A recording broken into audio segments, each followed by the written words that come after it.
What is going on, guys? We've gotten unreal feedback from y'all about the actual incredible product audits we've been putting out for the last few weeks. Guys, we love that you love them. Leave a like in the video, subscribe to the channel as well. Watch the entire video. You'll be very happy you did. We're gonna walk you through exactly why certain products are winners and why certain products are losers, so you can spend less money to find products that actually do better and do scale, so you can actually build your brand the right way. Watch the entire video and I'll see you at the end.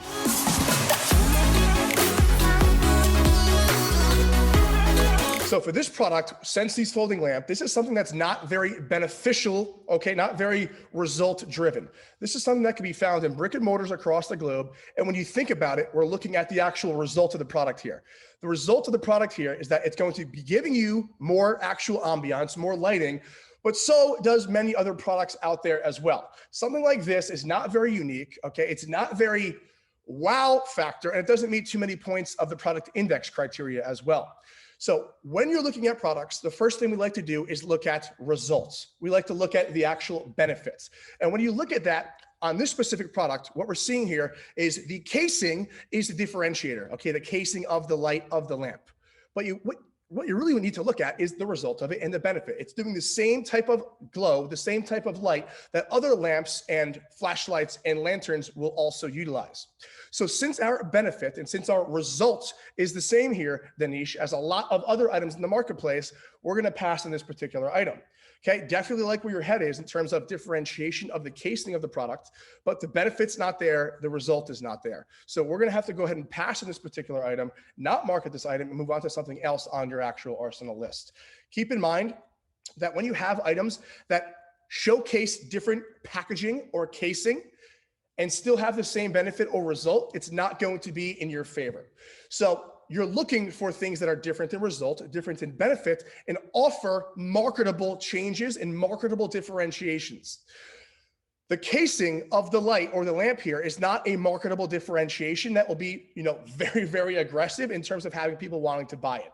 Therefore, we're skipping this product, okay, Danish? So do me a favor, X this off your list and focus on items that have differentiation of the result of the light. Maybe a specific item that puts an array onto the wall that has, certain science backing it where it allows you to fall asleep quicker, okay? Things of that nature do very, very well. But when you have just a normal casing with, traditional lighting in here to give sort of an ambiance or dim light, it's not going to be massively, massively important for your specific movement moving forward, okay? You need to have items that stand out from the crowd, because in impulse buying, people are very, very quick to write off a product and to not buy something because they, one, already have it, two, don't have interest in it, or three, don't find it unique and interesting at all. So keep all of those things in mind. For this specific product, what we're taking away from this is that the results and benefit are the same while the packaging is different. Just like we have the ponytail beanie, right? And you have a little puff ball on top. The puff ball is not a benefit or a result differentiator.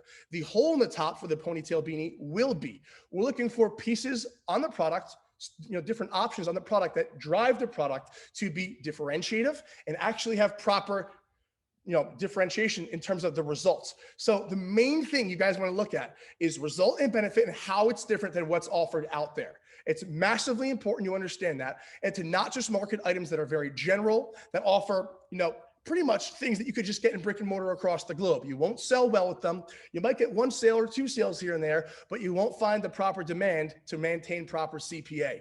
So you need to have items that have massive differentiation. And with that comes real results-driven benefits, okay? That's the main part here.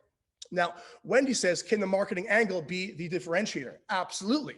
So when you're looking at a product, and since this really has no differentiator, we can't have a good marketing angle along with it.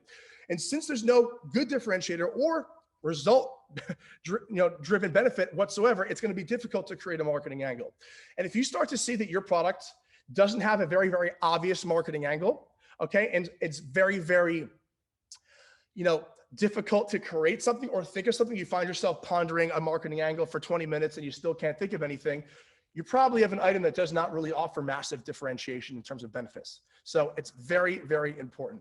Okay, now we're going to be moving toward what we call a epilator, okay? A premium waterproof prepper epilator. Now, this specific item is meant to go ahead and increase the confidence on preferably a female, right? Now, all of these items have obvious benefits and results, okay?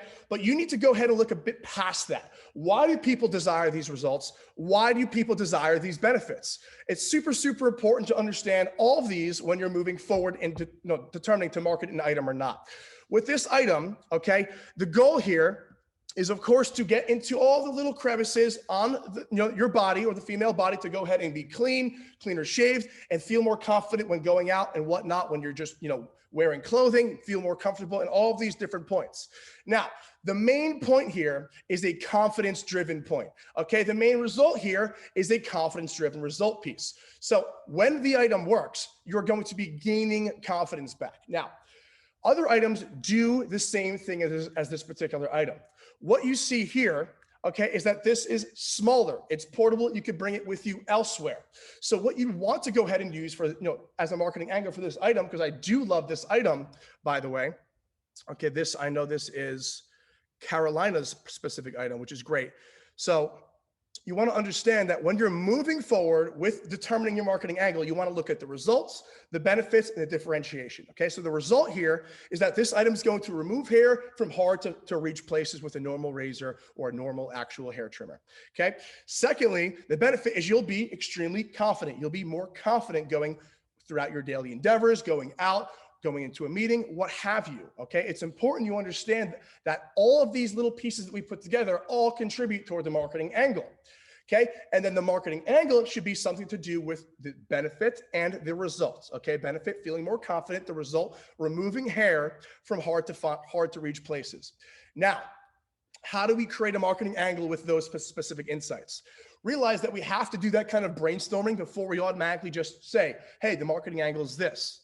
Okay, so you want to write down all the little points, all the benefits, all the results of the product on paper. Get it in front of you, or if you're good at visualizing, you can also do that. Okay, now when you have these points written down, you have these points thought out, think of how you can portray this in a logical and an emotional way. Okay, like we always talk about, the marketing angle is straight logic and straight emotion. You need to utilize your brainstorming, what you wrote down, what you're visualizing, in terms of an emotional and logical push, which means that you need to come up with a way that it's going to be an emotional catch as well as a logical catch, which means we're going to take the fact that you'll feel more confident with the item and use that into our marketing angle as well. Secondly, the result is you could reach hard to find places to trim hair in, pretty much anywhere, in public, in the bathroom, because it's portable. So we want to hit the angle of people who are going out, maybe don't have time to kind of, get all tidied up before they go out for work or in the morning. We want to have people who are understanding the fact that this is portable, and this is also an item that is going to get hard to reach places. So reach hard to get to places on the body while being portable as well, while being on the go. That's the type of aura you want to go ahead and push with this product. And you could create multiple different kind of ad copies for it and different kind of renditions of how you get that point across. But what's best for this is understanding that the marketing angle is derived based off of being portable, okay, and based off of hard to reach places, okay? Both of those things are great points and great ideas and great, really, reasons to purchase a product like this. You could have another item that does the same thing, but it's much larger, and you can't take it into the bathroom. You can't take it with you to work. You can't do all of these extra things. So you need to push forth, Carolina, the point of actual portability, as well as the point of, confidence increasing. Okay, that's the emotional angle here. You want to have both. Okay, logic and emotion. Always logic and emotion at the same time. You don't want to just have emotion. You don't want to just have logic. So for this specific item, this will pass, great item, okay? And I recommend that you put forth that marketing angle that showcases that this is portable, and this will also do a better job at reaching hard to find spots on the body. When you're moving forward and you're marketing a product like this, what really makes a difference in makeup especially is the material in which the bristles are made of for this specific one, and two, the actual consistency as to how it works. A lot of products like this have come out to the marketplace, okay? For example, there was a product similar to this that you could actually put into a bowl and you could clean your bristles constantly, which is great. Okay, but overall, the item had a lot of competition. It was available in brick and mortar across the globe. And meanwhile, it looked like a great item. It really wasn't, because it was just a remake of what was already out there so much. Now, this specific item is out there pretty consistently as well, which means that there's not many differentiators compared to this specific item, okay, compared to what's out there already with name brands like MAC and Sephora. So keep in mind, meanwhile, I do like the item, the perceived value is extremely low on this. The perceived value is extremely low on this. There's many places you can get an item, probably better quality than this. People are aware of it. Females know that they could go ahead and shop for items like this in their local mart where they get their makeup. So meanwhile, I like the idea behind the product. I don't actually like it because the marketing angle is not strong enough and the perceived value is not high enough to go ahead and sell properly on impulse advertisements. So I would say we'll pass on this specific product, but what you want to do is look for other items that have a bit more higher perceived value that can showcase differentiation in terms of making the makeup spread better, right? Making the actual makeup look less, caked on, making the makeup obviously not go into the bristles as much, right? Not be as messy. All these things are great points, but this specific item is not going to be the solution for a lot of those items. Okay. And again, it's just not high perceived value. So I recommend moving into the makeup market. Great market, skincare, all of these, female driven markets are phenomenal. And there's great items within that have the higher perceived value, like skincare, ointments, creams, okay, and all of those things in that specific realm that do have higher perceived value and also cost less. So think of items, okay, in this market, not by what they look like, but by the value proposition. What is the value proposition? Okay, make sure that value proposition is going to be more valuable, okay, than the cost of the item to the consumer. This, particularly for $40, I wouldn't say it is. Okay, this is a bit higher price for an item like this. I'd recommend to try to get to around like $19.95 for an item like this if you were to sell it, just because it's very, very inexpensive. It's very, very low perceived value as well. And overall, there's just too many items out there that do the same exact damn thing. So we're going to pass on this particular item and move on to something that has a bit more higher perceived value. Now, we have Avocasa. I love the name of this store, by the way. Okay. Now, this is something that does extremely well. Now, when you're doing or having an item like this, okay, you're fast tracking the results, which is phenomenal here. Now, other items like this have sold for millions and millions and millions and millions. You guys remember the beard trimmer or the haircut fade helper, right? All of these things that help you get good hairlines, get you, or deliver the result of a braid quicker. Okay, all of these things that are delivering the result at a faster rate, okay, at the same quality is going to be a great, great item to market. So keep in mind, this specific item I love because you're fast tracking the result of what so many people are already doing every single day.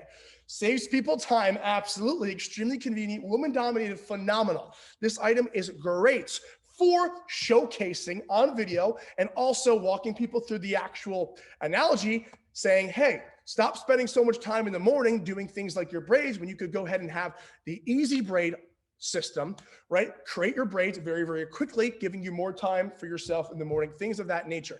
Absolutely love this. Items that deliver the results at the same quality, but at a faster rate are great, great, great products. That's why tons of these items that are easy trimmers, easy cutters, all of these items do fairly well in the marketplace, okay? And this one I haven't seen even be too saturated as well, okay? So I would absolutely approve of this item here. Max says, would the margins on this be too thin? Great point here. So at $19.95, I'm hoping the price of this would be anywhere from $2 to $5 maximum, okay? Maximum. If you're getting this item for about $2 to $3, you could have some room there. Keep in mind, that's far more than 2 to 3x our actual product cost. But remember, you want to be in that $20 to $30 unit range of actual profit per unit as you sell and showcase your item. But when you have an item that's maybe 30 cents cost, $1 cost, $2 cost, you could get away with charging $19.95 for it. But keep in mind as well, with items like this, you're not going to have as much, hot demand, meaning you're not going to have many people who are extremely passionate about buying it right away. So there has to be a lot of people who actually want the item who may not be so passionate about it. So for items like this that are a bit more inexpensive, what I recommend you guys would actually do is start off with a lower price. Okay, like $19.95, if you're getting it for around $2 to $3, you still have some decent margin there. Get the data, get the consistency, and as you move forward, try $24.95. Try increasing by increments of $4.95. okay? When you start to hit an equilibrium of where you start to see that the conversion rate is consistently dropping at this price, you want to go ahead and revert to the previous price. If you find yourself at around $24.95 converting pretty consistently, that's a great, happy, medium price point. $19.95 is a bit low, but to gather data in the beginning, it's not a bad idea. Lillian says, is it best to sell products in the $40 range? So rather than thinking about the range of the other product price, I like around 40 to like 70, 80 bucks. That's where I like to be, because I could usually be in the $20 to $30 minimum actual profit per unit range with those actual price points. Therefore, that's exactly why we're moving in that direction. We start off with items anywhere from those particular price range of 2 to 3x our costs, but we like to have items that have a higher perceived value that we could get the price up and still convert profitably with. That's why perceived value is so important, because you could still get away with charging higher for the item. Keep in mind as well, meanwhile, this item may not have high perceived value because of the actual plastic material. You still want to understand that the item has a result. Okay, you're giving an actual benefit, you're saving time. So that's where the marketing should be done, not on showcasing the item, right? But on showcasing the result, showcasing what you actually will have time to do now, showcasing the benefits of using it, which is having more time for yourself in the morning, not having to stress out about your braids. So sell the result, sell the benefits, sell the differentiators. Don't focus on selling the material or the product. Ladies and gents, hopefully you enjoyed that actual content. It was incredible walkthrough on why certain products are winners and why certain products will actually be losers as well. So you could spend more money on products that work and less time testing things that don't. Ladies and gents, hit a like in the video, subscribe to the channel as well, and I'll see you in the next actual YouTube video.